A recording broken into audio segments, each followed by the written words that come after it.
Hey, thanks everyone for tuning in today. We're going to be talking about trading 5-minute bars on the E-mini futures, and specifically trading breakouts and how you can use the 5-minute bar to really get a leg up here in the futures markets. So lots of good stuff to go over with you today. I'll try my best to keep an eye on the question window, so feel free to chime in with questions, and the webinar is being recorded. So for those that aren't familiar with myself, like Dave said, my name's Tim Racette, and I blog over at eminimind.com, mostly focus on the futures markets. I've been trading since about 2005, 2006, and in addition to day trading the futures markets, I also swing trade individual stocks. I find that it makes a really nice pair, kind of complements each other. For any of you who have traded or dabbled in the futures markets on a day trading time frame, you know that there's some days where there's just not a lot going on, and then there's other days where there's a whole lot going on. So I made my progression to the futures markets by first starting with swing trading. And when I say swing trading, I'm talking daily bars, bigger time frames. And so I was able to develop some really good habits. And just by looking at bigger time frames, you kind of develop some more patience that I was then able to apply to the day trading market. So we're going to be specifically talking about 5-minute bars today, but the concepts can all be applied to daily charts, different markets, different time frames. In addition to blogging and producing articles and things over at eMiniMind, I've also had the privilege to speak at some of the traders expos, money shows, and things like that. And I'm originally from the Chicago area, so I've had the opportunity to work with the CME a little bit, and I actually got my start downtown at the Chicago Board of Trade. I've worked with Tom Sosnoff and some of the guys over at Thinkorswim back when, way back when Tom first kind of co-founded Thinkorswim, and now they've been acquired by TD Ameritrade and have really become quite large. But that's the platform I trade with, but you can obviously, there's a lot of great platforms out there. Nothing that I use in my trading is proprietary or anything too special about it. So it really doesn't matter what platform you're on, just something you like or people at the company that you like is great. In addition to trading, some of you know, but for those that are new, I like to mountain bike quite a bit, both recreationally and competitively. Pretty much get outside as much as I can.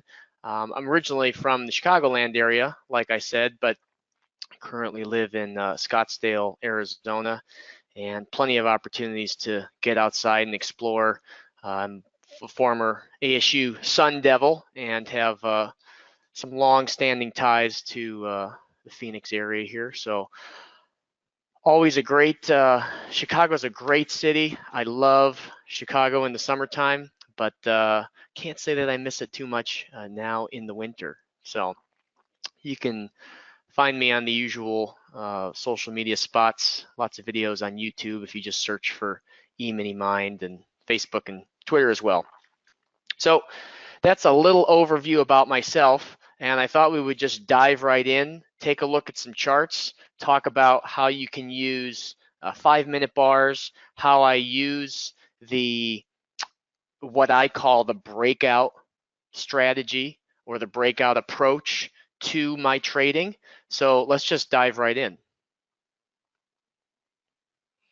So when I'm talking about a breakout as it relates to a specific candle, you might first think, okay, you know, we could break out into new highs, or on the reverse of that, we could break down and make a new low. That could be a new high on the day, could be a new all-time high. There's lots of different ways that we could break out. But when it comes to talking about individual candles, a breakout can simply be moving above the prior candle's high. So when I start my day, I always make reference and jot down, the prior day's high and low, as well as the prior day's close. So I have those three reference points to know, okay, are we opening up inside of the high and low of the prior day, like we did today? Is a good example of that. We could be opening above or below the prior day, gapping, and how close are we to the prior day's close? And all of those kind of three numbers are really helpful in kind of getting a gauge of where we're likely to head on the day. So a day like today, where we open up within the prior day's range, the chance of us being range bound and not having a lot of good trading opportunities is much higher versus on a day where we might gap or open up with some substantial distance between the prior day's close. Now we have quite a bit of chance to either fill the gap or continue on in the direction that we gapped. So, when it comes to intraday breakouts, I'm more concerned with moving above or below an individual candle. So if we look at this chart, 5-minute chart, a breakout to me would be a move above this first candle over here, this second candle moving above the first one. That's the market breaking out above the prior candle. Or up here, we have a high candle, and then this red candle breaks down below that prior candle. So that would be a breakdown. Same thing over here, breakout, where we have a low candle, and then the next green one breaks out or moves above the prior candle. And that's important because when we're looking at a really small time frame, like a 5-minute chart, when the market is changing direction or changing trend, it's going to start, you're going to notice it on the smaller time frames first. And obviously that makes a lot of sense. If you're looking at a daily chart, it's going to take, you would want to zoom in to a smaller and smaller time frame to see that change in trend occur first, and then it might be visible on so you first might see it on a 5-minute, then a 15, an hourly, and then you'll see the change in trend on the daily chart. So the general goal or objective is we want to be able to get into a trade as the momentum is changing as soon as possible. So up here, looking to short the market rather than just placing any old order up to short, I'd prefer to wait for the market to break below this high candle. So a breakdown below the high bar. Or if I wanted to go long, simply placing an order above the high price of the lowest bar in the candle allows for me to get into the trade with the momentum as the momentum is changing. So like for these 4 bars, we're going down, down, down, down.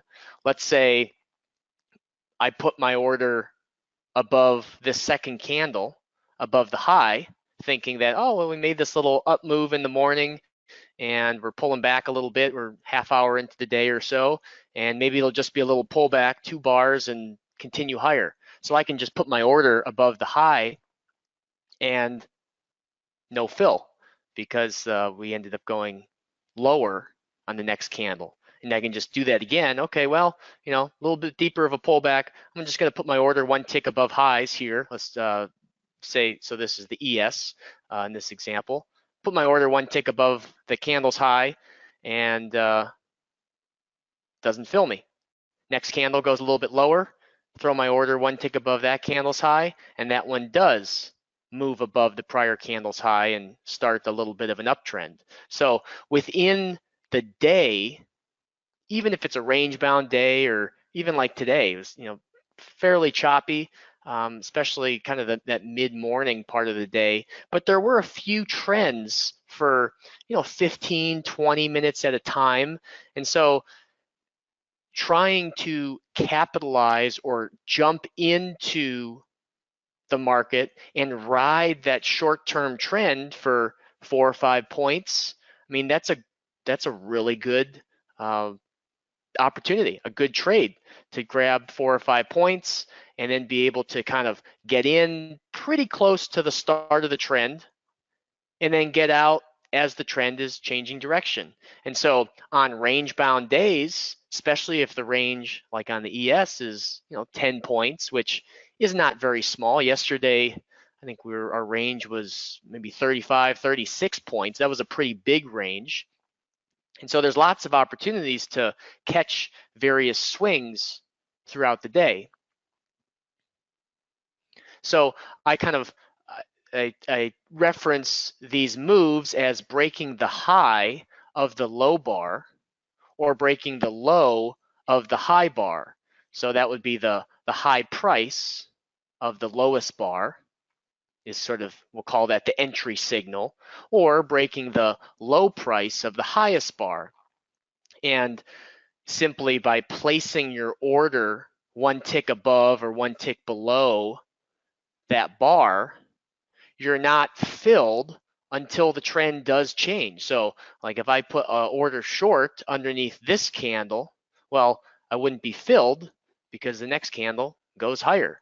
And if I put my order then below the next candle, well, then I would get filled because this big red candle violates the prior candle's low. And you could, do the same thing on daily charts. For my swing trading, I do the exact same concept here, buying strong stocks on pullbacks, and then the entry signal is breaking above the high price of the low bar. Or if I'm shorting a bearish stock on a bounce, I wait for that bounce, I put my price or my order below the lowest price of whatever the highest bar is at the time, and I can just keep moving it up until we do violate a prior candle's low, and that's what gets me into the trade.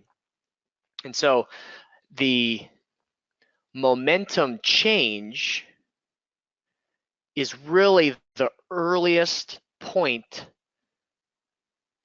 that I want to be getting into the trade. I don't want to, say, well, the market's starting to pull back. Let me just throw an order out there and leave it in open space.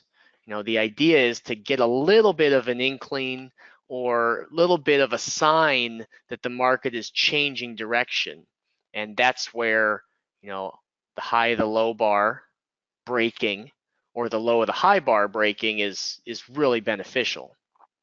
So this is high low bar over here, it's low of the high bar, same concept, just flipped upside down.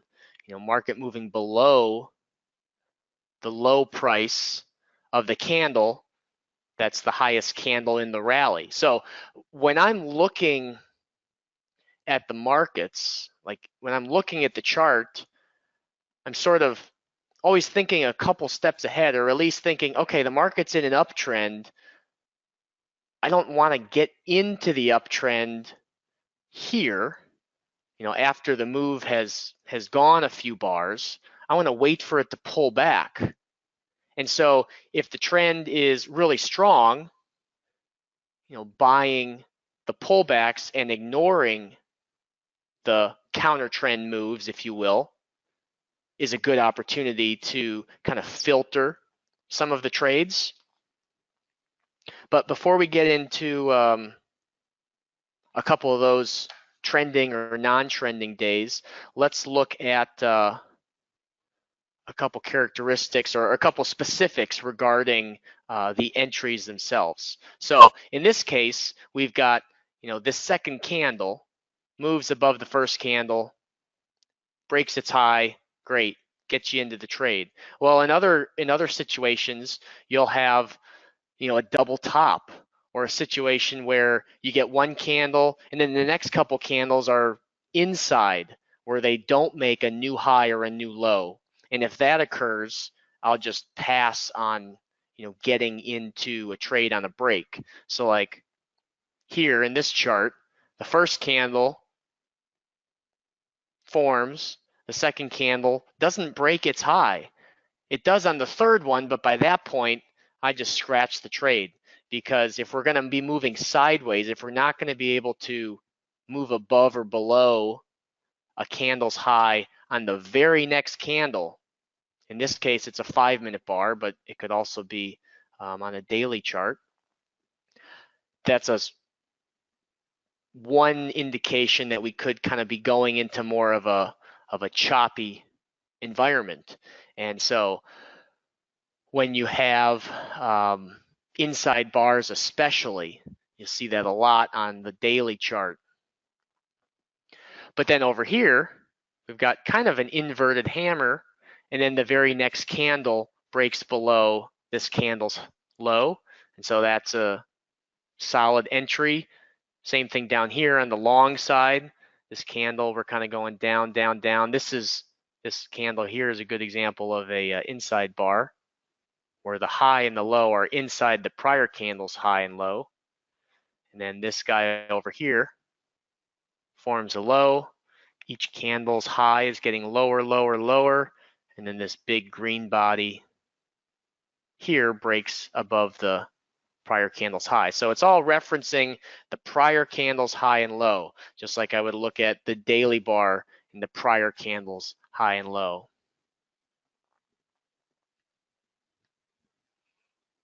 When it comes to managing the position, getting in is pretty straightforward. Okay, we changed direction and we broke above the prior candle's high for a long. Great. Place your order, get in the trade. What I like to do is trail my stop if I'm short, in the example here, trailing it above each candle's high on the way down. And when we get to a situation where we have some inside bars, then I would just leave it alone, leave it above the initial breaking bar. So market kind of opens up here, moves up, breaks a candle's low, jump in the trade. The next couple candles are inside, so I just kind of leave my stop alone. And for those that trade the ES especially, you'll notice that you get in the trade and it can chop around your entry or hover around your entry, point above, point below, take a little heat. It's kind of sitting there for a few minutes. But once it gets away from your entry and it gets going, 2.5 points, and it gets some legs underneath it, then it's pretty easy to kind of manage the trade because you've got that wiggle room. And so what I like to do is use each candle as my trail stop, rather than just saying I'm going to trail my stop 3 points behind the price. So what I'll do is just kind of manually take a peek here, hover my cursor over the candle when it closes, and then just put my stop one tick above that candle's high. Then the next candle makes a new low, closes. I can put my stop above that candle's high, and I just keep doing that over and over and over again until, put my stop above the candle's high, get a couple of inside bars, so I just leave it alone. Then this guy over here makes a new low, put my stop above that candle when it closes, and then right here, we have a violation of the prior bar's high, and then that gets me out of the trade. So I'm looking for the market to signal a change in momentum to both get me in the trade and then get me out of the trade. And again, same concept would apply. This could just as easily be a daily chart or an hourly chart. But when you're intraday trading, if you get too small, you get down to a 1 and 2 minute chart, there can be a lot of noise that you have to decipher or sift through, and that can make it a little bit difficult to, you get too many setups, and then you end up having to filter with your own discretion. Becomes a little more subjective, and it can really become overwhelming. So if you're gonna focus on like the first 2 hours of the day, from the NYSE open to about 2 hours of the day, then 5 minutes is a really nice time frame, because it filters out some of the noise, but it's still going to give you a good amount of setups. There are a lot of times where I will stop and reverse, especially if it's a really solid range bound day, which actually happened quite a bit. The market sitting in a range, so I will ride it down and then close out of the trade. But at the same time, as I'm getting out of that trade, it's getting me into a trade in the other direction, and that can be pretty effective.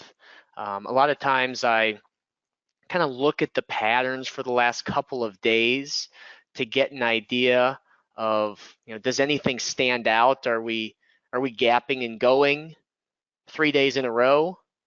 And then if all of a sudden something changes, oh, we're trending up really cleanly for 3 days, and every day we kind of rally into the close.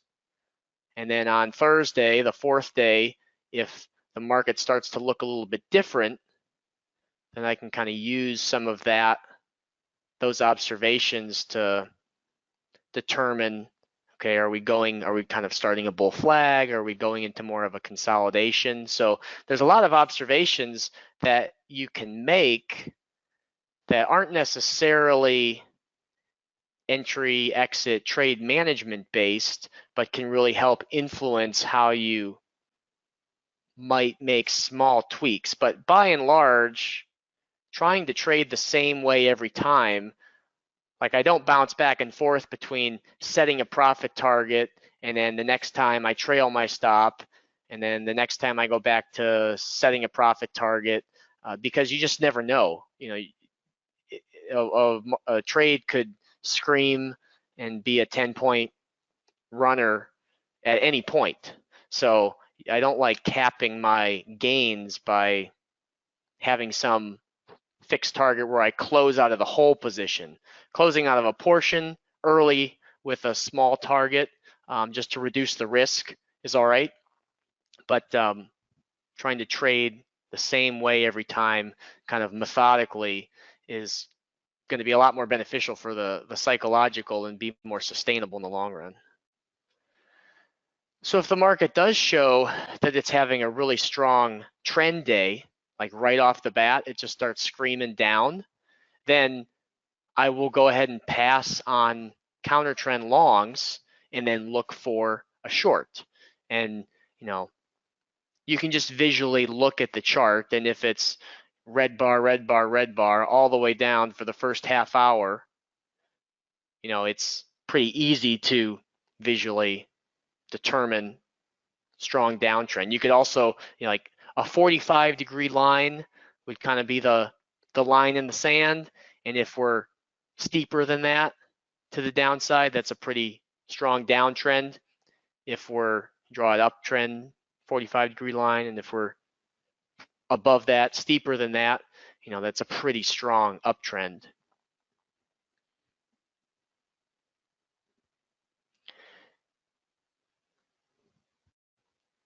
On the flip side of a really strong trend day, you can get in situations where the market is so choppy or so range bound that it almost looks like a barbed wire fence, where you have all of these tails in both directions. You've got a really small body, and then a shadow to the upside and a shadow to the downside. And so if I see big bodies, big candles that kind of encompass, like this candle here, really big, and we've got 2, 4, 6, 6 candles that all kind of sit inside of it, that's a really good indication that, okay, this is you're really better off kind of drawing a line at the high and the low and staying out of that range, staying out of the middle. And I'll do this on even like the first 30 minutes of the day. I'll kind of mark the high of the first 30 minutes and the low of the first 30 minutes. And if we just sit there in the middle of the first 30-minute range without moving, well, I mean, just by saying that out loud, it's like, okay, if the market's not moving, it's not moving. There's nothing to do. If we're stuck in the first 30-minute range, then there's really not many opportunities present. If the range is really big and we're not just moving sideways, we're actually going from lows and then going up to highs and then falling back down to lows. That's the kind of range bound day that you can fade highs and buy lows. But you want to really watch out for tails, and especially when you have tails that are in one direction, like here, topping tail, and then 2 candles later, you got all these long bottoming tails. Same goes for a candle that's bearish, and then the very next candle is bullish. Right off the bat here, bearish candle, next candle takes it all back. So if you think about, okay, the bulls just pushed the market down, and then 5 minutes later, or the bears just pushed the market down, 5 minutes later, the bulls just pushed it right back up to where it was. Clearly, this tug of war is pretty even. Like one side is not gaining the upper hand. And so if you want to just, you could draw a box around that range, or you could just draw a line, horizontal line at the top and the bottom, and use that as your reference point to say, okay, I'm going to stay out of the middle of this range so that I don't get chopped up. And then once you move above or below it, then I can start looking for entries again. And that approach, whether you're executing on a 5-minute chart or not, just by referencing, are we range bound or are we trending? And if we're range bound, is it a clean range or a clean channel that I can visually pick out? Or is it just a garbled mess? Because if you find yourself, turning your head sideways, turning your monitor upside down, really struggling to find the trade, there's a good chance that it's because there's nothing good there.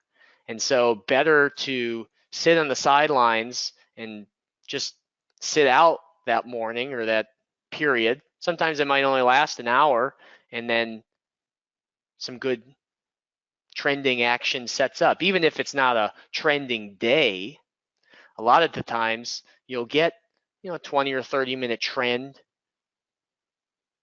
multiple times a day. It could be uptrend and then I'm gonna go sideways and then we move down. But if you place a bunch of trades in a really congested, overlapping, choppy market like this, or like time period, maybe it might only be an hour, then when you do get to those winning trades, you're either gonna be nervous and hesitate, or you might take a winning trade, but all it really does is bring you back to break even on the day. And then you say, well, okay, I brought myself to break even, I'm just going to stop, instead of not taking some of those losers because you identified, okay, this market condition isn't so great right now. It's not really giving me anything I can take action on. Let me just sit on my hands for the next 30 minutes. And then when you come to those winning trades or those better setups, now you're going into the black as opposed to just digging yourself out of a hole. So that's kind of the 5-minute strategy, or at least breakouts, intraday breakouts in a nutshell. Referencing the prior days or the prior candle and looking at, okay, are we, breaking below the prior candle's low? Like in this case, the next candle doesn't break its low. It's just an inside bar. And so I wouldn't want to be necessarily jumping in here. Yes, we do go short for one candle, or we go down for one candle, but then it just kind of turns into a garbled mess. So these markets where visually the chart is really clean are going to yield much better trading opportunities. And so if you can kind of focus in, set a time window for yourself to be trading, it might be the first 2 hours of the day, or it might be, the last hour of the day, you'll have a much clearer frame of mind and be better able to spot similarities, better able to spot good setups. But if you just kind of sit there and half watch the markets, half do some day job work, or half browse the internet and half watch the markets, then you just kind of end up in this limbo land. So you'd be better off really focusing in for an hour or two and then pulling back and just getting away from the trading screen. So like I said, that's kind of the 5-minute breakouts in a nutshell. If you do have specific questions, I did put together like what I call a master class, more of an in-depth on the 5-minute breakouts, intraday trading. If you shoot me an email, I can get you some more information on that. But there's a whole lot of videos and things over at eminimind.com. You can check out those videos, and I'm always available via email, tim@eminimind.com. I really like chatting with traders, and really enjoy getting the opportunity to just kind of kick around some ideas with folks. And when you're trading, it's a pretty lonely endeavor. You don't spend a lot of time with people. It's just me in my office. So I always enjoy kind of being able to conversate with folks and share some ideas. So feel free to shoot me an email, and I hope everyone has a great year of trading. It's definitely a good time to be in the markets, and when you start the year kind of with a clean slate and a fresh start, it's always nice to build and work on kind of gaining that momentum slowly. You don't need to jump in with 20 contracts and just go guns blazing. So start slow, work your way up, practice, and it'll be a great year. So thanks for your attention today. I appreciate it, and we'll talk to everyone soon.